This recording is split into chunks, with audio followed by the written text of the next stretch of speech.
আল্লাহ রাব্বুল আলামিন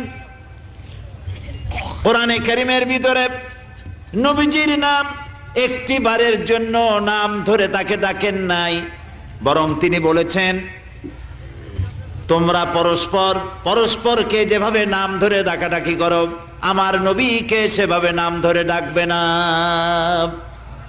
আল্লাহ নিষেধ করেছেন আমার নবীর নাম ধরে ডাকবে না। সুবহানাল্লাহি ওয়া বিহামদিহি। এই পৃথিবীতে যত নবী আসছেন সমস্ত নবীরা হলেন এলাকা ভিত্তিক নবী, অঞ্চল ভিত্তিক নবী।